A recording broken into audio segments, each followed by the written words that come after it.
وثقت برب العرش ذي الجود والعفو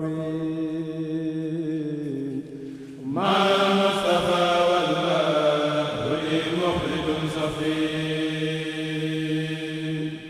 وثقت برب العرش ذي الجود والعفو.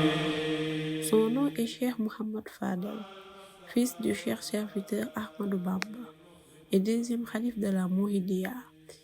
Il a vu le jour un vendredi de l'année 1889. Une autre version soutient l'année 1886, 27e jour du mois de Rajab, correspondant donc à la nuit de l'Assomption. Son père est l'esclave d'Allah et serviteur de son prophète, paix et salut sur lui, plus connu sous le nom de Cheikh Al-Khadim. Il est fondateur de la voie Soufi Al-Mouridia au Sénégal, rénovateur de la tradition du prophète Mohammed, grand savant et sommité hors pair. Sa mère est la vénérée pieuse Sokhna Awa Bousso, mère des Mourides. La véritable Awa Bousso était réputée pour sa vertu, sa crainte, son sens de l'honneur, son abnégation dans l'adoration d'Allah et l'excellence dans son ménage. Serigne Fallou passa son enfance à côté de son père, le cher serviteur. Il a commencé, lui et son frère aîné Cheikh Mohamed Mustafa, l'apprentissage du Saint-Coran entre les mains de leur père, à Darou Rahman, dans la ville préservée Touba, que le Cheikh ne tarda pas à quitter, car le colonisateur français l'a soudainement exilé dès 1895 au Gabon, où il allait passer un peu moins de 8 ans. Il était alors calomnié et accusé à tort de préparer une guerre sainte armée. À cet égard, Alaoui, l'auteur de l'ouvrage intitulé An-Nafakhat al-Miskiyat, dans son recueil de poèmes portant le nom de Nuzhat an-Nazim, toute la créature est derrière ce khalife, qui, manifestement, est au-dessus d'eux. Il a grandi sous l'ombre de son père, puis a impressionné son monde. Quand l'Apocalypse survient, la séparation avec la lumière, l'ami du prophète et des gens de Badr, a traversé toute la créature. Il a appris à bas âge le Saint-Coran par cœur, la transcription et la psalmodie de celui-ci. De ses honorables mains, a transcrit 28 fois le Saint-Coran complet et fit de tous ses manuscrits des dons pieux à son père, le cher serviteur.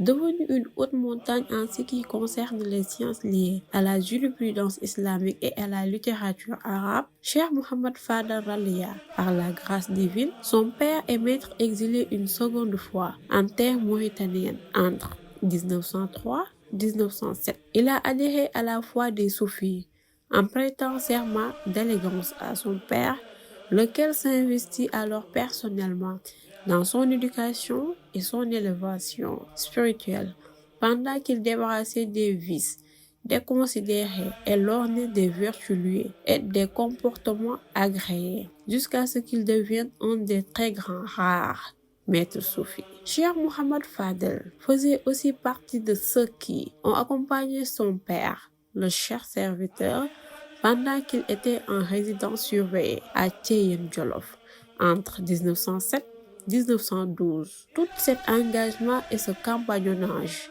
illustrent l'authenticité de son serment d'allégeance ainsi que la grandeur de sa motivation.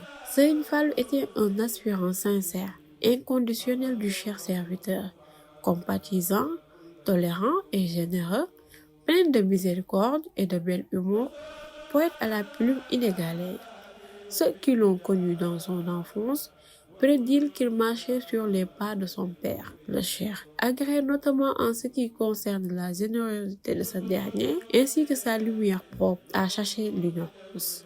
C'est accompli celui qui hérite des vertus de son père. Serigne Fallou est aussi l'auteur d'une production littéraire remarquable, aussi bien en prose rimée, que de poésie, et suivant les différentes métriques. Ces poèmes sont collectés dans un recueil propre, dont une partie est déjà exposée plus haut. Je vous recommande, ô disciples, la crainte référentielle envers Dieu, le très haut et le très grand, de vous occuper de vos affaires, de votre religion, ainsi de ce dont vous avez des affaires de ce monde pour y arriver. Consacrez-vous de la plus parfaite des manières, où que vous soyez, ou respectez strict des règles islamiques et à l'apprentissage de ce qui est obligatoire. Soyez respectueux envers ceux qui détiennent l'autorité parmi vous, l'ensemble de vos voisins, vos compagnons et vos semblables. Attelez-vous autant que vous pouvez à servir et à vous rendre utile aux créatures, car de cela dépend le succès de vos projets. Je vous exhorte de perpétuer la bonne intention, la bonne parole et la bonne action à l'exécution de toute autre chose. Allah béni soit-il le Très-Haut dit, faites le bien, peut-être réussirez-vous. L'envoyé de Dieu, paix et salut sur lui, a dit, les actes ne volent que par leur intention. Chaque personne n'est rétribuée qu'à hauteur de son intention. Aussi, paix et salut sur lui, dit-il, que celui qui croit en Dieu et au jugement dernier professe de bonnes paroles ou se taise. Que ceux qui sont différents diffusent le message à ceux qui sont absents. Celui qui a entendu ces paroles, puis les a mises en pratique, aura le salut ici-bas et dans l'au-delà. Celui qui agit inversement n'aura fait de tort qu'à lui-même. Allah ne veut que parachever sa lumière. Je conclus ainsi mes propos. Je sollicite le pardon d'Allah pour moi-même, pour vous et pour toute la communauté musulmane. Qu'Allah béni soit-il le Très-Haut, améliore notre situation et la plus belle des manières. Amen. Cheikh Mohammed Mustafa a assumé les responsabilités à la tête de la Mouhidia en 1945.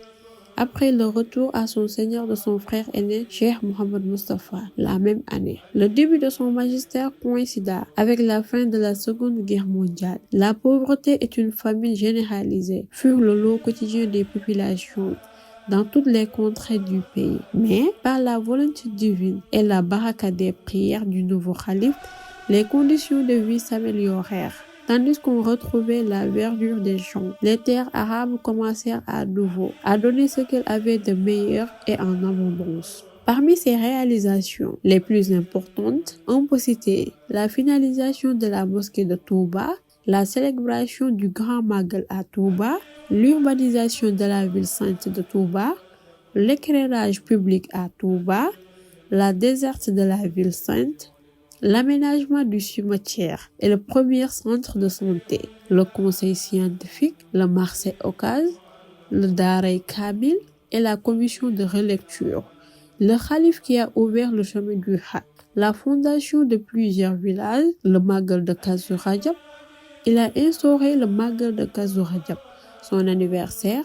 Il n'a commencé à célébrer cette date jusqu'à la fin de sa vie, vers les années 1963, quand il s'est rendu compte qu'il lui incombe de rendre grâce à Allah de l'avoir gratifié, d'œuvrer par le cher serviteur durant son existence et d'avoir pu concrétiser nombreux de ses projets. Il passait alors la nuit du Kazu Rajab à Darussalam, son lieu de naissance, pour se rendre le lendemain matin dans l'ancienne demeure de sa mère, où résidait alors son frère et ami Cheikh Afia Niang, pour affermir les liens de parenté et d'amitié qui les unissaient. Peu de temps après son rappel à Dieu vers 1970, son honorable famille perpétua la célébration du Magal de Kazu Rajab sous la direction de son premier calife, Cheikh Mohammed Mustafa Fadel, et de ses deux successeurs, Cheikh Mohammed Ibn Baha Fadel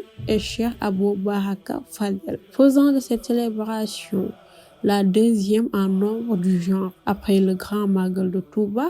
Qu'Allah soit satisfait d'eux et accorde sa bénédiction à leurs devanciers.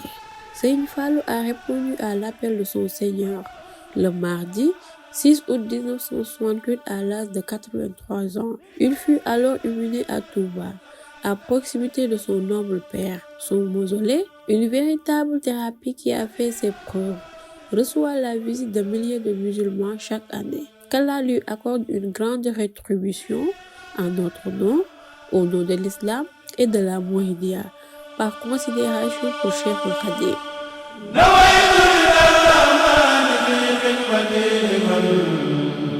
ila